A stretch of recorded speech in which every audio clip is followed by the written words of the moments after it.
جب میں کھانا کھانے کے لیے گھر پر ہی موجود تھا تو ایک کوریئر کے ذریعے ہمیں ایک بڑا سا خوبصورت گتے کا ڈبہ موصول ہوا۔ ڈبے کی پیکنگ بڑی نفاست سے کی گئی تھی۔ اس سے اس ویب سائٹ کے مالکان کے اعلیٰ ذوق کا بخوبی اندازہ ہوتا تھا۔ سیرش تو بہت خوش ہو رہی تھی، جیسے اسے ہفتے اقلیم کی دولت مل گئی ہو۔ اس نے جلدی سے ڈبے کو کھولا تو اندر ترتیب سے تمام کچن سیٹ رکھا ہوا تھا۔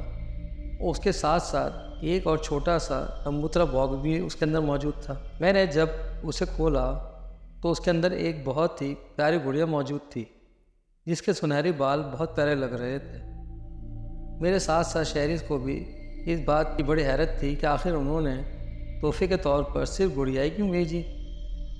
انہیں کیسے پتہ چلا کہ ہمارے یہاں بھی ایک چھوٹی سی گڑیا ہے جس کا نام ماریا ہے۔ ابھی ہم یہی سوچ رہے تھے کہ اسی لمحے میری بیٹی ماریا میرے پاس آئی اور میں نے اسے وہ گڑیا تھما دی۔ اس نے بڑی مسکراہٹ اور پیار کے ساتھ میری طرف دیکھا تو میں نے اس کے گال پر چپت لگا دی۔ پھر وہ گڑیا کے ساتھ کھیلنے لگی۔ میں نے سیرش کے ساتھ اس کے کام میں ہاتھ بٹانا شروع کر دیا اور کچن سیٹ کے برتن چل میں رکھوا دیے۔ یہ رات کے تقریباً 12:30 بجے کا وقت ہوگا۔ مجھے نیند نہیں آ رہی تھی، طبیعت میں ایک عجیب طرح کی بے چینی سی تھی اور میں سو نہیں پا رہا تھا۔ لیکن سیرش چونکہ دن بھر کے کاموں میں سے تھک جاتی تھی، اس لیے وہ بڑی پرسکون نیند سو رہی تھی۔ درمیان میں ماریا بھی خود سے لپٹی نیند کے مزے لے رہی تھی۔ اچانک میں نے دروازے کے باہر کسی کے چلنے کی آہٹ سنی۔ میں چونک گیا۔ میں نے سیرش اور ماریا کی جانب نگاہ ڈالی، وہ دونوں پرسکون سو رہی تھیں۔ یہ دیکھ کر میں آہستہ آہستہ بغیر آواز نکالے اپنے بیڈ سے نیچے اترا اور سلیپر پہن کر دروازے کی جانب بڑھا اور بڑی آہستگی سے دروازہ کھول کر اس میں بننے والی جھرری سے آنکھ لگا کر باہر کوریڈور میں جھانکنے لگا۔ پہلے تو مجھے لگا کہ شاید کوئی بلی وغیرہ ہی ہوگی، لیکن جو آواز میں نے سنی تھی وہ کسی بلی کی نہیں تھی، بلکہ میں نے واضح طور پر سنا تھا جیسے کوئی چپکے چپکے کوریڈور میں چل رہا ہو۔ لیکن میں نے جھانکنے کے باوجود وہاں کوئی زیرون دکھائی نہ دیا۔ میں کچھ دیر تک مزید آوازیں سننے کی کوشش کرتا رہا، لیکن جب پھر کوئی اور آواز سنائی نہ دی تو میں نے پورا دروازہ کھولا اور ٹی وی لاؤنج میں آ گیا۔ میں نے ادھر ادھر دیکھا، لاؤنج کی لائٹس بند تھیں۔ مجھے عجیب لگا، میری بیوی نے کبھی لاؤنج کی لائٹس بند نہیں کی تھی اور ماریا تو لائٹ بالکل ہی نہیں بند کر سکتی تھی۔ ابھی میں کھڑا یہی سوچ رہا تھا کہ اچانک میں نے دیکھا کہ کسی کا سایہ لاؤنج میں تیزی سے دوڑ رہا ہے، جو ایک بچے کا سایہ لگ رہا تھا۔ یہ دیکھ کر میرے جسم کے رونگٹے کھڑے ہونے لگے۔ مجھے ایک خوف سا محسوس ہونے لگا۔ میں فطرتاً ڈرپوک واقع ہوا ہوں اور خاص طور پر اندھیرے میں جانے سے مجھے موت پڑتی ہے۔ اس کمزوری کی وجہ سے میں خاندان بھر میں مشہور تھا۔ مجھے یوں محسوس ہونے لگا جیسے میرے قدموں نے زمین پکڑ لی ہو، اور باوجود کوشش کے میں آگے بڑھنے سے قاصر تھا۔ میرے جسم یوں لرز رہا تھا جیسے جاڑے کا بخار آ گیا ہو۔ میں نے اپنی رہی صحیح ہمت جمع کرتے ہوئے پکارا، کون ہے؟ لیکن مجھے یوں محسوس ہوا جیسے میری آواز بہت گہرے کنویں سے نکلی ہو۔ یہ دیکھ کر میں نے دوبارہ تھوک نگلتے ہوئے پکارا، لیکن میرے بار بار پکارنے کے باوجود کوئی اور آواز سنائی نہ دی۔ یہ دیکھ کر میں نے دوبارہ قدم اٹھانے کی کوشش کی تو اس بار وہ بآسانی اٹھ گئے۔ یہ دیکھ کر میں نے جلدی سے ٹی وی لاؤنج کی تمام لائٹس آن کر دی اور تیز تیز قدموں سے واپس بیڈ روم میں پہنچ گیا۔ کمرے میں ایک گمبھیر خاموشی طاری تھی۔ جب میں واپس کمرے میں آیا، دیکھا وہی گڑیا جو کچن سیٹ کے ساتھ موصول ہوئی تھی سامنے فرش پر پڑی تھی۔ اس کی حالت بہت مخدوش تھی۔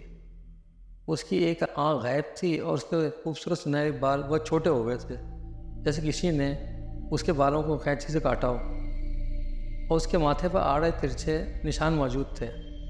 میں حیران تھا کہ یہ سب کچھ کس نے کیا۔ ماریا سیرش اسی طرح بے سود سوئی ہوئی تھیں۔ میں نے کچھ سوچ کر گڑیا کو فرش سے اٹھا کر اپنے بستر کے ایک طرف رکھ دیا اور سونے کی کوشش کرنے لگا۔ کچھ دیر گزرنے کے بعد میرے آگے بوجھل ہونا شروع ہو اور پھر نہ جانے کس وقت مجھے نیند نے آ دبوچا۔ کچھ دیر بعد جب میں نے کروٹ بدلی تو میرا رخ اسی طرف ہو گیا جہاں وہ گڑیا رکھی تھی۔ اچانک میری آنکھ کھلی، میں نے محسوس کیا وہ گڑیا میری طرف غور سے دیکھ رہی تھی اور اس کی مصنوعی ہونٹوں پر ایک عجیب سی پراسرار طرح کی مسکراہٹ تھی۔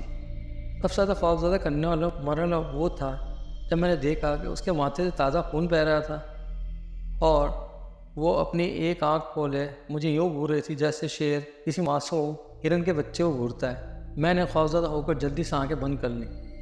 شاید میرے ذہن میں یہ رہا ہوگا میں نے کتے میں کوئی خواب دیکھا ہو۔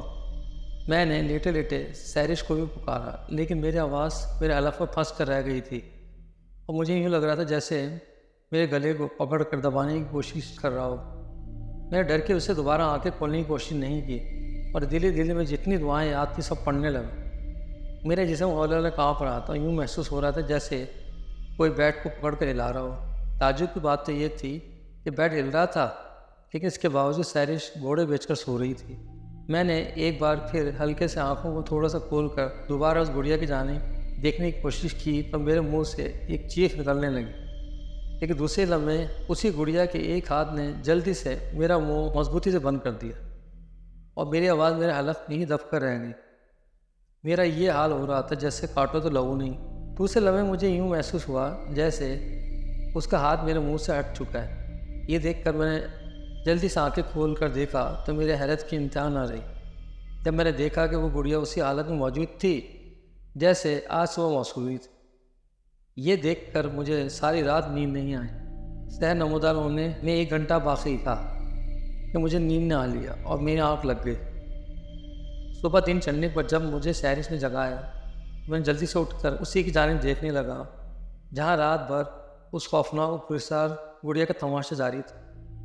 مجھے یوں بیٹھ ایک جانب دیکھتے ہوئے سیرش نے بھی چونک کر اس جانب دیکھا تو وہاں اس گڑیا کے علاوہ کوئی اور چیز دکھائی نہ دی۔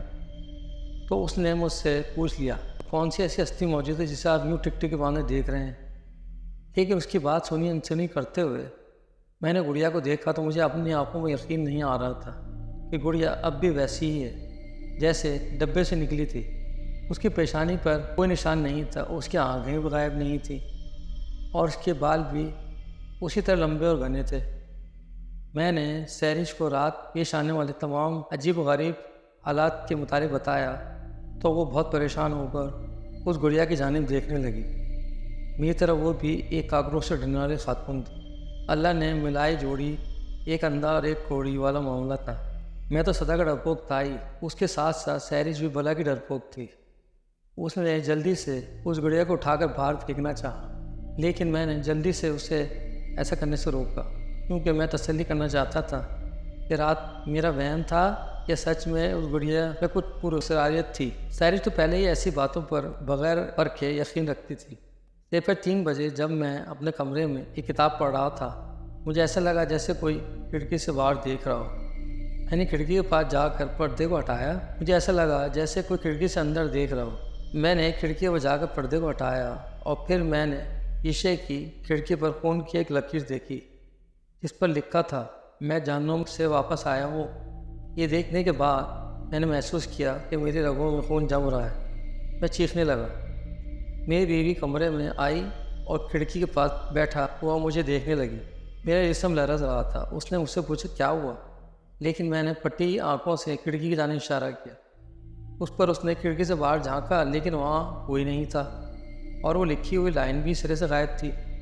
جب میری طبیعت بحال ہوئی تو اس کے پوچھنے پر میں نے اسے ساری کہانی تفصیل سے سنا دی۔ پھر یک دم اس نے ماریہ کے متعلق پوچھا۔ میں نے بتانے پر کہ وہ لاؤنج میں ہے، یہ سن کر وہ تیزی سے لاؤنج میں گئی تو دیکھا ماریہ بیٹھی گڑیا کے ساتھ کھیل رہی تھی۔ اس کے پیچھے پیچھے میں بھی لاؤنج میں پہنچ گیا۔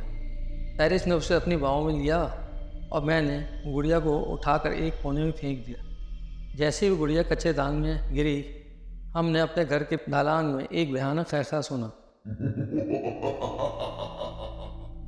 ہمیں یوں لگا جیسے بہت سے جنات مل کر چیخ رہے ہوں۔ ہم دونوں گھبرا کر باہر کی جانب بھاگے اور خیخے مسلسل ہمارا پیچھا کر رہے تھے۔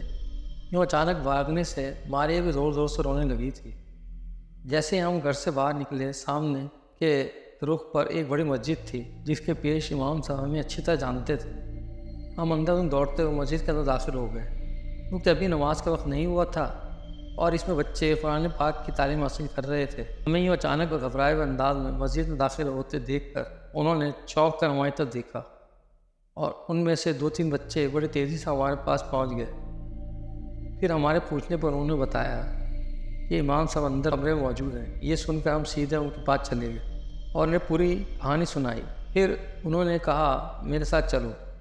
جب ہم گھر واپس آئے تو گڑیا ہمارے گھر کے گیٹ کے سامنے پڑی تھی اور اس کی اس بار حالت وہی تھی جو کل رات میں نے دیکھی تھی۔ یہ دیکھ کر امام صاحب نے پھر کچھ قرآن آیت پڑھیں اور اپنے گلے میں پہنے ہوئے 2 تعویذوں میں سے ایک تعویذ اتار کر ہمارے ہاتھ میں تھما دیا اور گڑیا کو ایک شاپر میں ڈال کر اپنے ہاتھ میں اٹھائے واپس مسجد کی طرف چل دی اور جاتے وقت یہ کہہ گئے کہ میں اس گڑیا کو ہمیشہ کے لیے یہ جگہ دفنا دوں گا جہاں سے دوبارہ وہ واپس نہ آ سکے۔ ہم بحفاظت گھر میں واپس آ گئے۔ تعویذ کو ہم نے ڈرائنگ روم میں کیل پہ لٹکا دیا۔ رات کو سب کاموں سے فراغت کے بعد میں نے اس سیر انگیز ویب سائٹ کے متعلق چھان بین کرنا شروع کر دی تاکہ مجھے کوئی ایسا سراغ مل سکے جس سے پتہ چل سکے کہ یہ عجیب واقعات جو میرے ساتھ پیش آ رہے ہیں اس کا اسی ویب سائٹ سے کوئی لنک ہے یا نہیں۔ لیکن باوجود کوشش کے مجھے انٹرنیٹ پر دوبارہ وہ ویب سائٹ نہ مل سکی۔ پھر میں نے یوٹیوب پر اس کی سائٹ کے متعلق مزید جاننا چاہا لیکن وہاں بھی مایوسی کا سامنا کرنا پڑا۔ پھر میں نے شاپنگ ویب سائٹس سے متعلق غیر معمولی سرگرمیوں پر ویڈیوز سرچ کی تو اس کے جواب میں مجھے ایک ایسی ویڈیو دکھائی دی جس میں ایک شخص نے اپنے گھر کچھ سامان منگوایا تھا۔ اسے بھی اسی طرح کی ایک عدد اسٹف ٹوائے آرڈر کے ساتھ تحفے میں ملا تھا۔ تب اس نے بتایا کہ پارسل موصول ہونے کے بعد اس کے ساتھ عجیب و غریب واقعات پیش آئے اور جب اس نے یہ واپس بھیجنا چاہا تو اسے وہ ویب سائٹ کہیں دکھائی نہ دی۔ اگر کوئی یہ واقعہ بیان کرتا تو شاید میں بھی اس کی بات کو یقین نہ کرتا اگرچہ یہ میرے ساتھ پیش نہ آیا ہوتا۔ اس واقعے کے بعد میں نے سوشل میڈیا پر اپنے بنائے ہوئے اکاؤنٹس پر اس عجیب و غریب اور پراسرار ویب سائٹ کا تفصیل سے ذکر کیا تاکہ لوگوں کو اس کے بارے میں اچھی طرح معلوم ہو جائے، تاکہ سوشل میڈیا پر دوبارہ اگر وہ سیر انگیز ویب سائٹ دکھائی دے تو لوگ اس کے سیر میں گرفتار نہ ہو پائیں۔ یہ واقعہ میرے لیے ایک سبق تھا کہ آپ جب بھی کسی انجان ویب سائٹ سے کچھ سستی چیز منگوانا چاہیں تو اس کی قیمت سے زیادہ اس کی اچھی ساکھ اور لوگوں کی طرف سے دیے کامنٹس کو ضرور پڑھ لیں۔